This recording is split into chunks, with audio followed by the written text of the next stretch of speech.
भैया, क्या तुम्हें यकीन है कि ये चलेगा? नहीं, लेकिन कोशिश करके ही पता चलेगा कि चलता है या नहीं। इस बार शिकारी सच में गंभीर हैं। 8 गाड़ियां, दर्जनों लोग और ड्रोन भी और थर्मल इमेजिंग। वे पूरे पहाड़ को उलट पुलट करना चाहते हैं।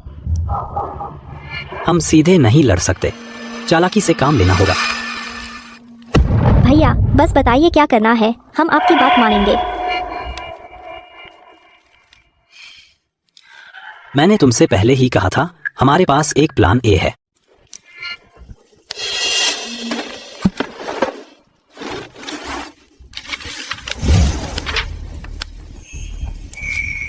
अब उसे शुरू करने का समय आ गया है। शिकारी पहाड़ पर चढ़ने वाले हैं। 3 रास्ते हैं। सबसे चौड़ा और आसान रास्ता है ईगल चोंच की पहाड़ी। वे यही चुनेंगे। वहां मैंने पहली बाधा लगाई है। पत्थरों का रोड़ा, साही के कांटे और झाड़ियां और सुनहरी चील का मिर्ची पाउडर हमला। मिर्ची पाउडर हमने तैयार कर लिया है। सूखे फलों के छिलकों से भरी टोकरी। पक्का करेंगे कि वे आंखें न खोल सके। अगर वे ईगल चोंच पार कर गए। दूसरी बाधा बर्फ की दीवार पर है। सफेद चोटी, तुम सफेद याकों का झुंड लेकर रास्ते में रोक देना। सींगों से बर्फ पर वार करना, असली हिमस्खलन नहीं लाना। बस हिमस्खलन का झूठा डर दिखाना है, उन्हें डराकर भगाना है। समझ गया। बर्फ पर ताल का अभ्यास हमने किया है। आवाज काफी तेज होगी। अगर वे फिर भी न भागे तो उन्हें जाल में फंसाओ। बाज घाटी के पूर्व में वो 3 तरफ से चट्टानों से घिरा गड्ढा।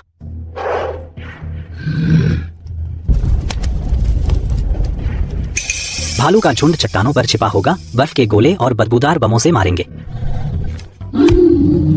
जब वे अंदर जाएं, तो बाहर निकलने का रास्ता बंद कर दो।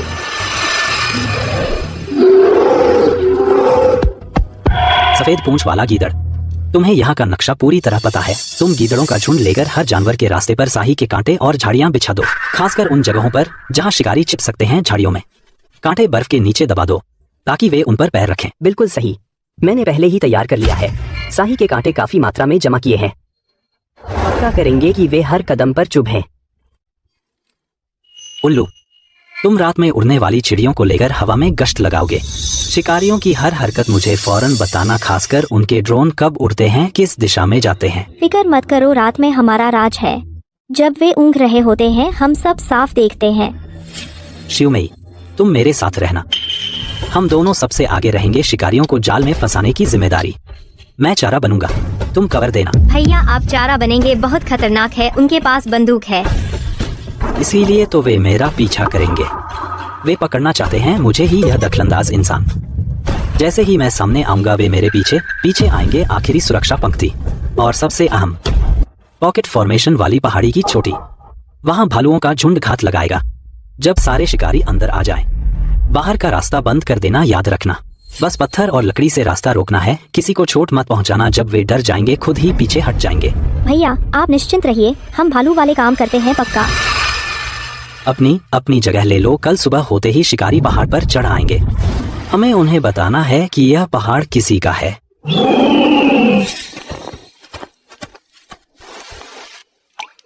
भैया बोलिए, क्या हम जीत पाएंगे? पता नहीं, लेकिन कोशिश न करें तो कैसे पता चलेगा। शिकारी इन जीवों को नुकसान पहुंचाएंगे तो मैं उनके सामने खड़ा हो जाऊंगा। नतीजा जो भी हो, कम से कम मैंने कोशिश तो की। भैया, मैं आपके साथ हूँ। आगे जो भी हो मुझे डर नहीं। मुझे भी डर नहीं, क्योंकि हम अकेले नहीं हैं। हम एक बड़ा परिवार हैं। चलो, शिवमयी, तैयारी करनी है।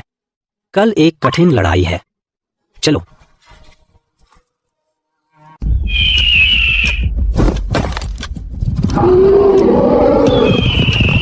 जल्दी करो, देर मत करो, यह बहुत भारी है। कांटेदार डालियां लाओ, सब मदद करो। रास्ता बंद करो, उन्हें जाने मत देना। सब छिप जाओ, पक्का करो कि वे कूदे। कांटे यहाँ हैं, कम से काम लो। मैं भी मदद करूँगा।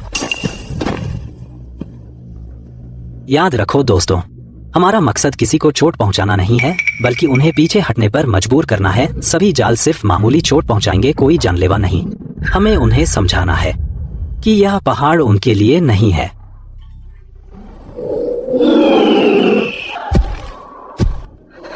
मेरे उपकारी, आपने मेरी जान बचाई थी। आज हम आपकी रक्षा करेंगे, निराश मत हो। कोई नहीं मरेगा। शिकारी पहाड़ पर आएंगे। सिर्फ 3 रास्ते हैं। पश्चिम में चील की चोंच वाला रास्ता, पूर्व में बर्फीली घाटी और उत्तर में बाज की खाई। चील की चोंच सबसे संकरी है, एक गाड़ी ही जा सकती है। वे वही चुनेंगे। हमने चील की चोंच पर पत्थरों का रास्ता बंद कर दिया है। पीछे याक के बाल की रस्सी बांधी है। जब वे पत्थर हटाएंगे, गोल्डन ईगल का झुंड चट्टान से झपट्टा मारेगा। मिर्च पाउडर से उनका स्वागत करो। ठीक है, अगर वे चील की चोंच पार कर गए, दूसरी पंक्ति बर्फ की दीवार पर। सफेद चोटी। तुम सफेद याकों को लेकर रास्ते पर खड़े हो जाओ। सींगों से बर्फ को मारो। हिमस्खलन का झूठा दृश्य बनाओ। असली हिमस्खलन नहीं चाहिए, बस उन्हें लगने दो कि ढह रहा है। समझ गया। अगर वे अभी भी पीछे नहीं हटते तो उन्हें थैला जाल में ले चलो। वह 3 तरफ चट्टानों वाली घाटी। भालुओं का झुंड चोटी पर घात लगाए। जब वे अंदर जाएं तो बाहर निकलने का रास्ता बंद कर दो। याद रखो, बस उन्हें डराना काफी है, किसी को चोट मत पहुंचाना। हे उपकारी, तुम इंसान हो। इंसानों के खिलाफ हमारी मदद क्यों कर रहे हो? क्योंकि तुम जानवर नहीं हो, तुम मेरे परिवार हो। परिवार पर मुसीबत है, क्या उसे चुपचाप देखना सही है? हे उपकारी, मैं जीवन भर तुम्हारा साथ दूंगा।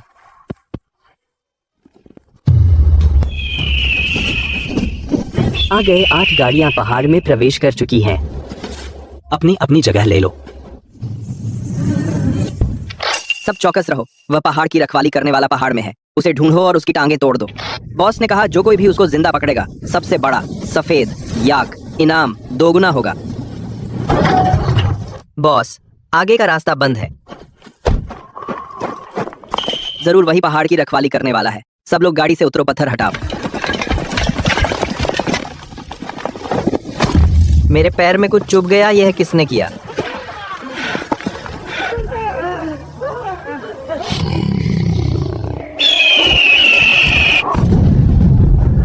घात लगा है, सब ध्यान दें। वह लानत है। उस पहाड़ की रखवाली करने वाले पर चश्मा और मास्क पहने। यह तो अभी शुरुआत है। बदमाशों, देखते रहो। कुनलुन पर्वत वह तुम्हारी मर्जी का नहीं है, मनमानी करने की जगह। सब गैस मास्क पहन लो। अच्छा हुआ गाड़ी में कुछ सेट रखे थे। बॉस, आगे आगे कुछ है, मारो।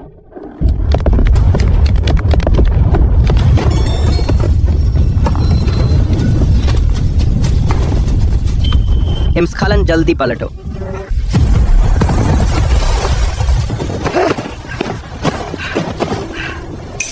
सब पैदल चलो। मुझे विश्वास नहीं आता।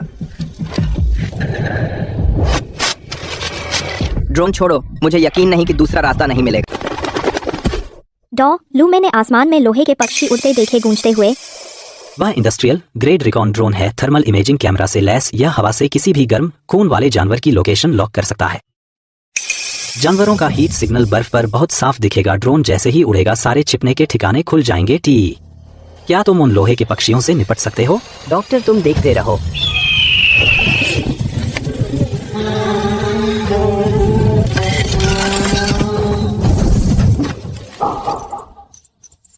मिल गया। तू दक्षिण पूर्व दिशा के उस घाटी में है। सब लोग घेर लो। बुरा हुआ वे इस तरफ आ रहे हैं। ये तुम जाकर भालुओं को बता दो, योजना के अनुसार काम करो। मुझ पर छोड़ो।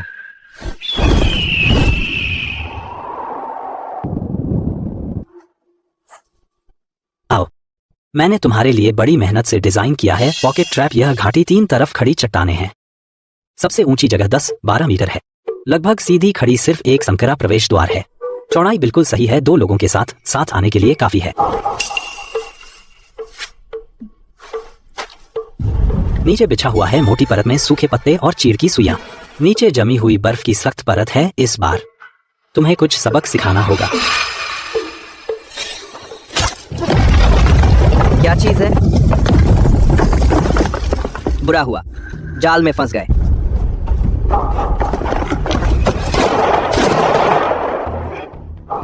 तुम्हें जानवर पसंद है ना? तुम्हारे लिए लाए हैं जानवरों का खास तोहफा। हम तुम्हारी अच्छी तरह मेहमानबाजी करेंगे। इन बर्फ के गोलों में वाही टेल ने तुम्हारे लिए खास तोहफा बनाया है। किण्वित जंगली फल और कीचड़ मिलाकर बनाए गए बदबूदार बम। पकड़ो। मैं तुम्हें गोली मार दूंगा।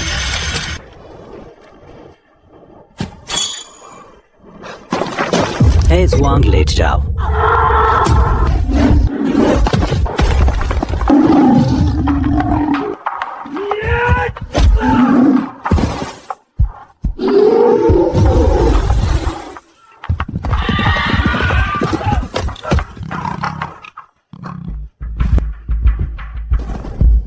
वापस जाकर अपने बॉस को बताओ कुनलुन पर्वत मेरी देखरेख में है, अब आगे मत आना। अगर फिर भी आने की हिम्मत की तो आज जैसा आसान नहीं होगा। तू एक इंसान जानवरों की मदद क्यों कर रहा है? यह मेरे दादा हैं, जो एक उम्र भर के पशु चिकित्सक थे। उन्होंने मुझे आखिरी बात सिखाई। डॉक्टर का पेशा जान बचाना है, चाहे इंसान हो या जानवर, हर प्राणी में आत्मा है। तुम हाथ बढ़ाकर मदद करो तो पुण्य मिलता है। मैं जानवरों की मदद नहीं कर रहा, मैं इस पहाड़ पर हर एक जीव की मदद कर रहा हूँ। तुम सब भी शामिल हो। तुम्हारे हाथों पर कितना खून लगा है तुम खुद जानते हो। मैं तुम्हें नुकसान नहीं पहुंचाऊंगा इंसान होने के नाते, लेकिन अगर तुम फिर से इस पहाड़ पर एक कदम भी रखोगे, अगली बार सिर्फ बर्फ के गोले और बदबूदार बम नहीं होंगे। मैंने शुरू से ही यह चाल रखी थी, लेकिन मैंने इस्तेमाल नहीं किया। क्यों? क्योंकि मैं किसी को मारना नहीं चाहता। तुम मेरे हाथ गंदे करने लायक भी नहीं हो। जाओ, तुम्हारा रास्ता रोकने वाला बैरिकेड हम 1 घंटे में हटा देंगे। तुम्हारे लिए गाड़ी लेकर नीचे जाने के लिए काफी है, उससे ऊपर जाने पर मेरे काबू में नहीं रहेगा। डॉक्टर, शिकारियों का काफिला पहाड़ से बाहर जा रहा है। लगता है वे मुश्किल देखकर पीछे हट गए, सब भाग गए। दादाजी, आपने देखा, मैंने कर दिखाया। भाई क्या हुआ तुझे? जीत के भी खुश नहीं हो? गंजा आदमी जाने से पहले मैंने उसे वॉकी टॉकी पर सुना एक बात कहते हुए। क्या बात? वॉकी टॉकी से एक आवाज आई, उसे पहले हटने को कहा, बात को बढ़ाने से मना किया। वो आवाज किसी सामान्य आदमी की नहीं लगी, उसमें हुक्म देने का अंदाजा था। भाई, मैंने और सुन लिया। गंजा उस आदमी को मिस्टर कियान बुला रहा था और कहा कि खाता और ग्राहक सूची सब मेरे पास है। मालिक, चिंता मत करो। इन शिकारियों के पीछे कोई और है, वही मिस्टर कियान जो बेफेंग को पकड़ना चाहता है खून निकालने के लिए। अपनी जान की कदर करता है, लेकिन जानवरों की जान की नहीं। डॉक्टर लू, मैंने पहाड़ के बाहर से आते देखा कई बड़ी गाड़ियां, पहले वालों से भी बड़ी। अगली वाली काली थी। वो ईगल क्रीक की तरफ रुक गई। गाड़ी से उतरा एक चमड़े का कोट पहने मोटा आदमी। गंजा उसके सामने झुक रहा था, कुत्ते की तरह। मेरी नजर बहुत तेज है। एक सोने की चेन लटकी थी, उंगलियों में 3 अंगूठियां। लगता है बहुत अमीर है। आने दो उसे, हम उससे डरते नहीं। एक और हिमस्खलन करके दफना देंगे। इस बार बात अलग है, मालिक खुद आ रहा है, मतलब वो खुद कमान संभालेगा। उसके पास ज्यादा बेहतर हथियार होंगे। सोचो, गंजा तो बस उसका नौकर है, उसके पास ही है ड्रोन और बेहोशी की बंदूक। मालिक खुद क्या लाएगा? और उसके पास खाता बही है और ग्राहक सूची। ये सबूत हमें हासिल करने होंगे, वरना हम भले ही इन्हें भगा दें। दूसरी जगह जाकर ये नए लोग भर्ती कर लेंगे, फिर से शुरू करेंगे। डॉक्टर, तो खाता कैसे मिलेगा? तूने उनके कैंप में बड़ी डिश वाला एंटीना देखा, जिससे बहुत दूर फोन किया जा सके। एक खंभा लगता है, ऊपर एक गोला है, गोले के नीचे एक पतला खंभा, उस पर तार लिपटे हैं। वो सैटेलाइट कम्युनिकेशन का उपकरण है। अगर वो सैटेलाइट फोन मिल जाए तो पहाड़ के बाहर संपर्क कर सकते हैं। कुनलुन पहाड़ दूर है, लेकिन सैटेलाइट फोन का सिग्नल दुनिया में कहीं भी जाता है, कहीं भी। पुलिस आ जाएगी और ये सब खत्म। डाइविंग कैंप का नक्शा अच्छी तरह बता। टेंट कहाँ है, गाड़ियां कहाँ खड़ी हैं, संतरी कहाँ खड़े हैं। कैंप ईगल क्रीक के अंदर है, एक समतल नदी किनारे, 3 तरफ पहाड़, सिर्फ एक रास्ता अंदर बाहर। बचाव करना आसान, हमला मुश्किल। कैंप के बीच में सबसे बड़ा काला टेंट जरूर मालिक कियान वांगुआन का है। सैटेलाइट फोन ज्यादातर उसी के पास होगा। लेकिन समस्या यह है, तंबू के आसपास 24 घंटे गार्ड गश्त करते हैं। मैंने सूंघ लिया, कम से कम 4 लोग हैं। 2 शिफ्ट में एक चूहा भी अंदर नहीं घुस सकता। मैं चुपके से पहरेदारों को बाईपास कर सकती हूँ, लेकिन तंबू का जिप अंदर से बंद होता है। पंजों से नहीं खुलेगा, नहीं तो तंबू ही फाड़ दूं। फाड़ने पर आवाज होगी। रात के उल्लू, क्या तुम आसमान से तंबू की छत देख सकते हो? कोई हवा का छेद है या रोशनदान? रात को गश्त के दौरान मैंने देखा उस तंबू की छत पर जाली से बंद एक हवा का छेद है, बड़ा नहीं, लगभग एक मुंह के बराबर चौड़ा। जाली रस्सी से बंधी है, पंजों से फाड़ सकते हैं। बस मुंह के बराबर हवा का छेद हमारे लिए दवा फूंकने के लिए काफी है। भाई, यह तुम क्या करने जा रहे हो? बांसुरी बजाऊंगा। यह मेरे दादाजी का दिया हुआ है शेनशियान दाओ, एक ताकतवर शामक पाउडर। इंसान इसे सूंघ ले तो 4 घंटे सोता है, सेहत को कोई नुकसान नहीं। जागने पर बिल्कुल सामान्य हम एक बहुत लंबा ब्लो डार्ट बनाएंगे। तंबू की छत के हवा के छेद से पाउडर अंदर फूंकेंगे। जब सब सो जाएं तब अंदर जाएंगे फोन और खाता बही लेने। भाई, यह तुम्हारी चाल बहुत बेईमानी वाली है ना? बेईमानी तो है, लेकिन किसी को चोट नहीं लगती। उन लोगों के कामों से यह कहीं बेहतर है। काले मोटे, तुम भालू की गुफा के पीछे जाओ, एक खास तरह की चिपचिपी पीली मिट्टी खोदो। वह मिट्टी मैंने देखी है, पानी में मिलाने पर गोंद जैसी चिपचिपी हो जाती है, सूखने पर पत्थर जैसी सख्त। एक बाल्टी ले आओ। ठीक है।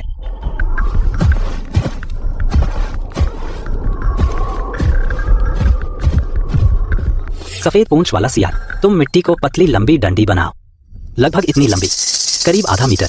बीच में खोखली हो डार्ट की नली के लिए। हाँ बनाऊंगा, मैं रस्सी बटने में माहिर हूँ। शिव में, तुम कुछ खोखली घास के तने ले आओ। वह घास बर्फ की दरार के किनारे उगती है, तना खोखला होता है, हल्का और सीधा। डार्ट की भीतरी नली के लिए ठीक। मुझे पता है कहाँ है, सुबह होने से पहले लौट आऊंगी। रात के उल्लू, तुम दोनों पति पत्नी कल रात मेरे साथ शिविर में चलो। डार्ट बन जाने के बाद तुम डार्ट पकड़ना, तंबू की छत के हवा के छेद के ऊपर मंडराना, पाउडर फूंकना। चिंता मत करो, हम रात में साफ देख सकते हैं, हवा भी स्थिर है। दादाजी, आपके छोड़े गए ये सामान एक एक कर काम आ रहे हैं। क्या आप पहले से जानते थे? डॉक्टर, टेंट की लाइट बुझ गई, खर्राटे बहुत तेज हैं। संतरी कैंप के गेट पर ऊँघ रहा है। 15 मिनट में ड्यूटी बदलनी है। उत्तर पूर्व कोने वाला संतरी पेड़ के सहारे सो गया है। नाइट आउल, तू पहले जा, याद रख, हवा के साथ जाना, पाउडर को वेंट के बीच में फूंकना है, बिखरना नहीं चाहिए। तेरी पत्नी तेरे पीछे एक और फूंक मारेगी, डोज पूरा होने देना। फिक्र मत कर।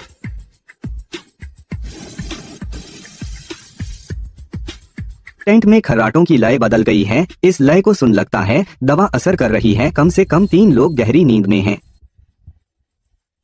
बॉस, बॉस जागो, कुछ गड़बड़ है। बॉस को कोई दवा दे दी गई है। बॉस को कोई दवा दे दी गई है। इस बॉडीगार्ड की सतर्कता बहुत ज्यादा है। मुझे इस भगदड़ का फायदा उठाना है। पूरी तरह फैलने से पहले तुरंत अंदर घुसकर फोन लेना है। चल, जमीन से सकर अंधेरे में रेंगते हुए जाओ। वहाँ कौन है? रुको नहीं तो गोली चला दूंगा। बचाओ, भेड़िया काट रहा है। किसी को पकड़ा? वहाँ क्या हो रहा है? लगता है एक आदमी को भेड़िया खींच कर ले गया। मुझे एक परछाई दिखी, झाड़ियों में गिर गई। उसमें से भेड़िए की आवाज आ रही है। बेकार, अपने काम से काम रख। जल्दी जाकर टेंट की स्थिति देखो। टेंट के दरवाजे पर पहरा दो, किसी को अंदर मत जाने देना। हाँ। अच्छा हुआ कि आने से पहले तैयारी कर ली थी। सिरके में भिगोया हुआ कपड़ा दवा के प्रभाव को बेअसर कर सकता है।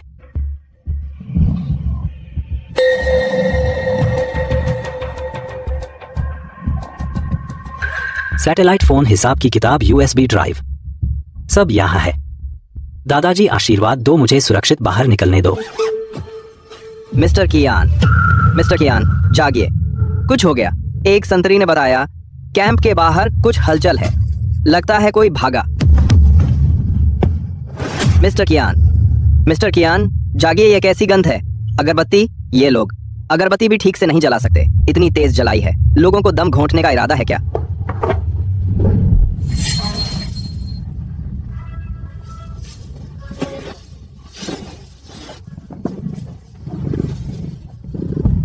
मिल गया, चल। कैंप के बाहरी संतरी। अभी ड्यूटी बदली है, 30 सेकंड का गैप है। मुख्य द्वार की तरफ का संतरी तुम्हारी तरफ पीठ करके खड़ा है, जल्दी चलो।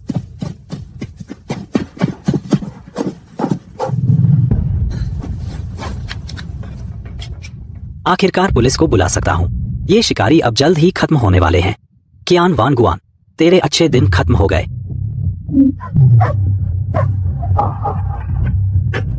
भाई, बुरा हुआ गंजे आदमी को पता चल गया कि फोन गायब है। वह आदमियों को लेकर गंध के जरिए पीछा कर रहा है। उनके पास शिकारी कुत्ते हैं। भागो, बर्फीले मैदान की तरफ भागो, वहाँ तापमान कम है, गंध जल्दी फैलती है। शिकारी कुत्तों की नाक वहाँ काम नहीं करती। जल्दी भागो, तू भाग नहीं सकता। फोन निकाल, मैं तुझे छोड़ देता हूँ, वरना पकड़ लिया तो तेरी खैर नहीं। डॉक्टर पीछा करने वाले 1 किलोमीटर से भी कम दूर है। शिकारी कुत्ता सबसे तेज दौड़ता है, उसने पीछे छोड़ दिया है। पीछे वालों को बहुत पीछे ऐसे ही चलता रहा तो एक धूप बत्ती जलने से भी कम समय में पकड़ लिए जाएंगे। मालिक, आप आगे भागते रहें, हम पीछे संभाल लेंगे। बर्फीले मैदान पर हम उनसे तेज दौड़ते हैं। नहीं, उनके पास बंदूकें हैं। तुम भले ही याक हो मोटी चमड़ी वाले, लेकिन बेहोशी की गोली भी भेज सकती है। हम सीधे नहीं लड़ेंगे। मालिक, क्या तुमने बर्फीला कोहरा सुना है? बर्फीले मैदान पर एक प्राकृतिक घटना होती है। बस सींग से बर्फ पर चोट करो तो कंपन पैदा होता है। जमीन के नीचे की ठंडी हवा निकल आती है। गर्म नम हवा से मिलकर घना कोहरा बनता है। जब कोहरा घना होता है, दृश्यता 2 मीटर से भी कम हो जाती है। हमारे पूर्वज इस तरीके का इस्तेमाल करते थे। भेड़ियों से बचने के लिए क्या तुम बर्फीला कोहरा बना सकते हो? हाँ, लेकिन 10-12 याक चाहिए एक साथ बर्फ पर पैर पटकने के लिए। जितना जोर का कंपन, उतना ही घना कोहरा। तो जल्दी करो। हद, ये क्या बकवास है? कोई इधर उधर ना भागे, मेरे साथ चलो।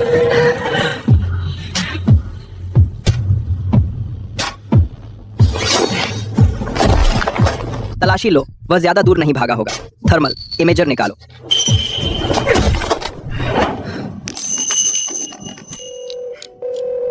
नमस्ते सर्विस डेस्क, क्या मदद चाहिए? मेरा नाम लू शियाओ है। मैं कुनलुन पर्वत के ईगल गली के पास हूँ। यहाँ शिकारियों का एक गिरोह है, बहुत संगठित, अच्छे हथियारों से लैस।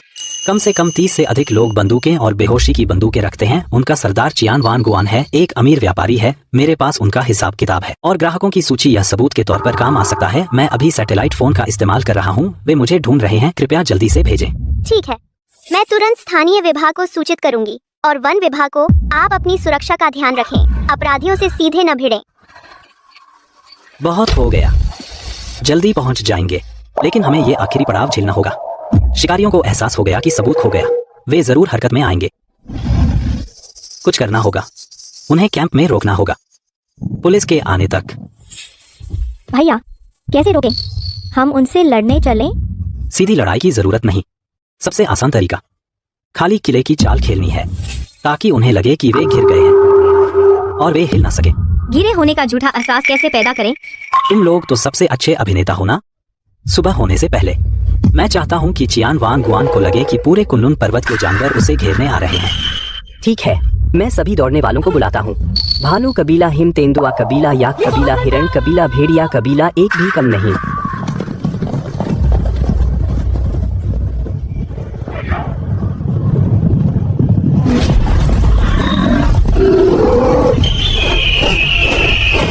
दादा, ये लोग भाग नहीं सकते। मुझे यह पहाड़ बचाना ही होगा और अपने परिवार को। बेकार, एक पहाड़ की रखवाली करने वाले को भी नहीं संभाल सकते। सैटेलाइट फोन खो गया, हिसाब की किताब भी खो गई। तुम्हें पता है उसमें कितने ग्राहकों की जानकारी है? अगर वह चाचा के हाथ लग गया तो हम सब जेल जाएंगे। बॉस, वह लड़का बहुत चालाक है और उसके पास जानवर हैं जो उसकी मदद करते हैं। जानवर? तुम कह रहे हो कि कुछ भालू तुझे चक्कर में डाल रहे हैं? बेकार।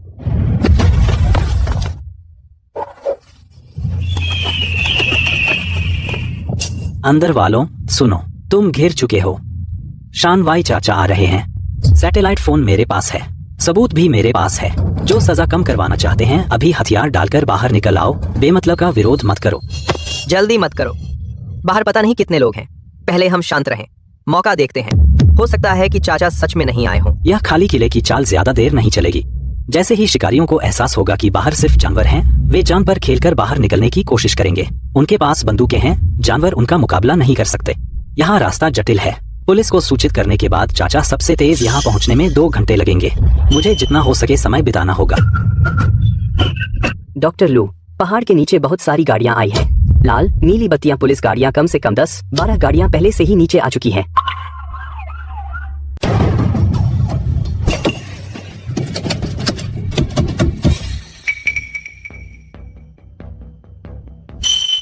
भागना चाहते हो? बिल्कुल नहीं, मैंने पहले ही चाबी छिपा दी है। तुम्हें मिल जाए तो समझो तुम बहुत होशियार हो। हम खत्म हो गए, सब खत्म। मेरा कारोबार, मेरा पैसा। तुम ही वो पहाड़ के रखवाले हो? तुम अकेले जानवरों का एक समूह लेकर इन दर्जनों लोगों को इतने समय तक फंसाए रखा। ये जानवर नहीं है, ये मेरे परिवार हैं। इनके बिना मैं बहुत पहले पकड़ लिया जाता। धन्यवाद पहाड़ के रखवाले।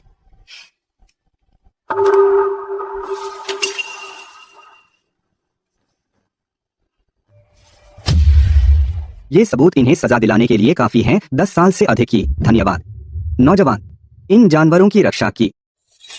अंकल, क्या मैं यह फोन रखने के लिए आवेदन कर सकता हूँ? यह फोन, ताकि आपसे संपर्क में रह सकूं। और पहाड़ की स्थिति की नियमित रिपोर्ट कर सकूं। हाँ, कर सकते हो।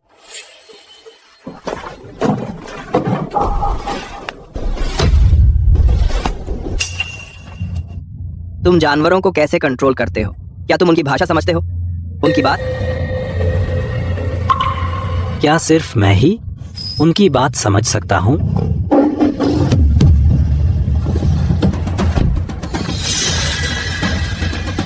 युवान बॉस, क्या तुमने नहीं कहा था कि सफेद याक का खून तुम्हारे कैंसर को ठीक कर सकता है? अब मैं तुम्हें बता रहा हूं, तुम्हें कैंसर नहीं है बल्कि लालच है। लालच का कोई इलाज नहीं।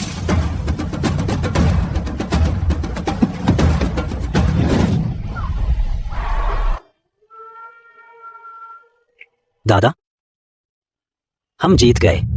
हम शिकारियों को सख्त सजा देंगे, लेकिन आगे तुम्हारे सहयोग की जरूरत होगी बयान दर्ज कराने के लिए।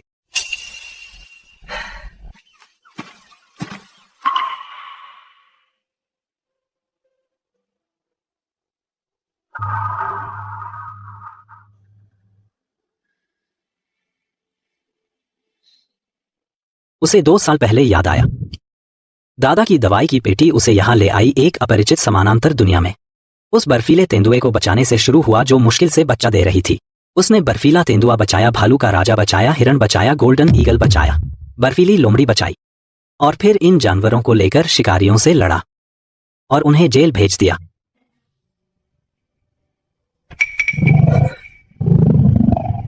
भैया, क्या सोच रहे हो?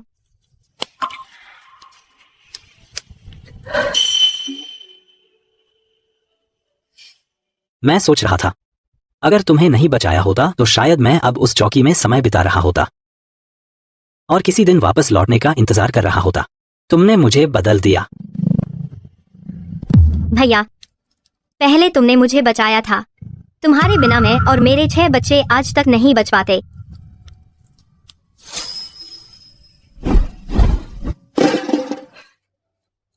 डॉक्टर, मैंने क्युआन वांगुआन के तंबू के पीछे कूड़े के ढेर में पाया था।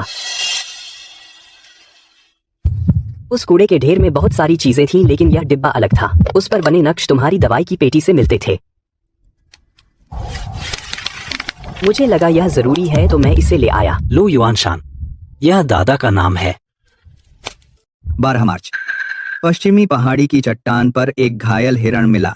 पिछली टांग स्टील के तार से कट गई थी। 7 दिन तक जड़ी बूटी लगाई, आखिरकार खड़ा हो पाया। मैंने इसका नाम रखा फूल सींग। जब यह गया तो अपने सींग से मेरे हाथ को रगड़ा, जैसे धन्यवाद कह रहा हो। 20 मई, सफेद याक का झुंड चौकी के पास घास चरने आया। उस झुंड का नेता सफेद याक बहुत बड़ा था। उसके सींग मेरी बांस से भी मोटे थे। उसने मुझे देखा और चला गया, लेकिन अगले दिन मेरे लिए लाया एक गठर जड़ी बूटी। वह बर्फ का अमृत था, चट्टान पर उगता है। सबसे मुश्किल से मिलने वाला 3 अगस्त बर्फानी तूफान ने पहाड़ बंद कर दिया। मैं चौकी में फंस गया, बाहर नहीं जा सका। आधी रात को बाहर आवाज सुनी, दरवाजा खुजलाने की आवाज। दरवाजा खोला तो देखा वही हिम तेंदुआ था। उसके मुंह में एक जमी हुई मरी हुई खरगोश मेरे दरवाजे पर रखकर चला गया। उसके बाद से वह हर कुछ दिनों में आता था। एक बढ़िया हवा से बचने वाली गुफा मिली। सर्दियों में गर्म, गर्मियों में ठंडी। अंदर एक भूमिगत नदी भी है, पानी मीठा है। आगे इसे अड्डा बनाएंगे। मैंने दवा के बक्से से चांदी की सुई गुफा के मुंह पर पत्थर के नीचे दबा दी। बाद में आने वाले लोग अगर पाएं तो समझ जाएं कि मैं आया था। 15 सितंबर, आज कुनलुन पहाड़ों पर मेरा आखिरी दिन है। वह सुनहरी रोशनी फिर दिखी। मुझे पता है यह मुझे वापस भेजने वाला है। 10 साल हो गए। मैं इस पहाड़ पर 10 साल रहा। मैंने पाया, लगता है सिर्फ मैं ही समझ सकता हूँ जानवरों की बात। इसी वजह से मैं सही इलाज कर सकता हूँ। जब दवा नहीं होती, मैंने सीखा कि इस पहाड़ पर अनोखी जड़ी बूटियों से इलाज करना। मेरा मन नहीं करता जाने का, इस पहाड़ को छोड़ने का और इस पहाड़ के जानवर दोस्तों को, लेकिन वहां मेरा परिवार है। जयाउजी अभी 1 महीने का हुआ है। मैं उसके दादा होते हुए अभी उसे ठीक से गोद में नहीं लिया। मैंने इन 10 सालों का अनुभव सब लिख दिया है, बाद में आने वालों के लिए। हर प्राणी में आत्मा है। जान बचाना अगली पीढ़ी के लिए पुण्य कमाना है। जब मैं वापस जाऊंगा, यह सारा हुनर मैं जियाओजी को सिखा दूंगा। उसका नाम लू जियाओ है। जयाओ मतलब बादलों में ऊंचा। मुझे उम्मीद है वह मुझसे भी ऊंचा उड़े। तो दादाजी भी आए थे इस समानांतर दुनिया में। दादाजी का पहाड़ की रखवाली का अनुभव, दादाजी का पशु चिकित्सक का हुनर, दादाजी की वह बात हर प्राणी में आत्मा है। ये सब कुनलुन पर्वत पर इन जानवरों के पूर्वजों के साथ मिलकर सीखा गया था। वह दवा का बक्सा मुझे इस दुनिया में ला सका। किसी अलौकिक शक्ति के कारण नहीं, बल्कि दादाजी और इस पहाड़, इन प्राणियों के बीच अटूट नाता है। दादाजी, हर प्राणी में आत्मा है। अब मैं समझ गया।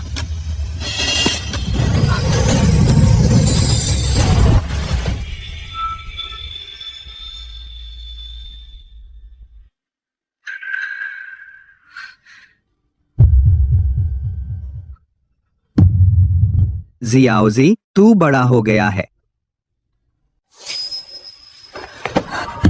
दादाजी, यह सब आखिर क्या हो रहा है? क्या आप भी आए थे इस दुनिया में? जब मैं जवान था, पहाड़ का रखवाला था। एक साल बर्फीला तूफान आया था। मैं चौकी में था 3 दिन और 3 रात बेहोश रहा।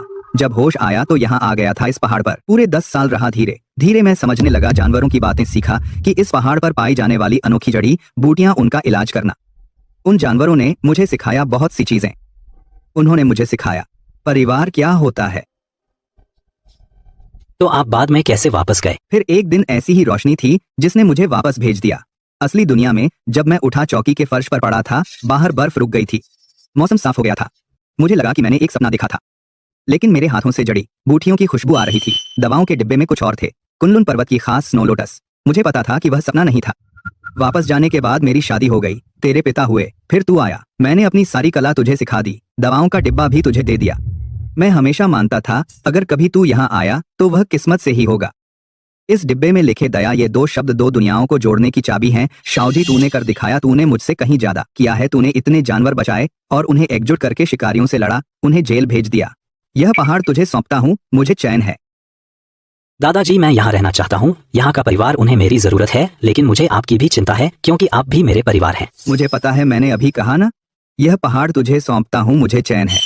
तू जा, उनका ख्याल रख और अपना भी ख्याल रख। मेरी चिंता मत कर। तेरे पिता और तेरे भाई मेरा ख्याल रखते हैं। शाओजी, याद रख, जानवर बोलते नहीं, तेरी दयालुता है जो तुझे समझने देती है वे क्या कहना चाहते हैं।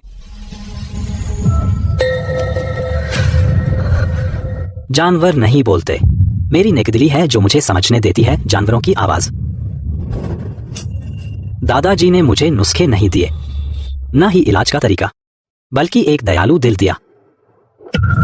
इस दिल के साथ मैं हर चीज की आवाज समझ सकता हूं और उनके साथ परिवार बन सकता हूं। दादाजी, मैं समझ गया। आज से मैं नहीं जाऊंगा। तुम लोग मेरे परिवार हो।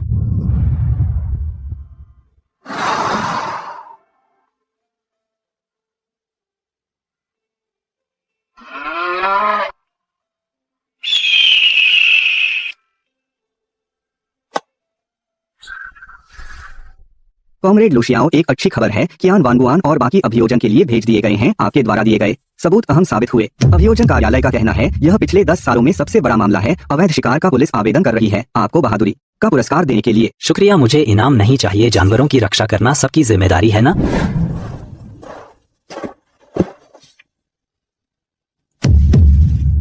दादाजी, आप देखिए यह पूरा परिवार कितना शोर है ना।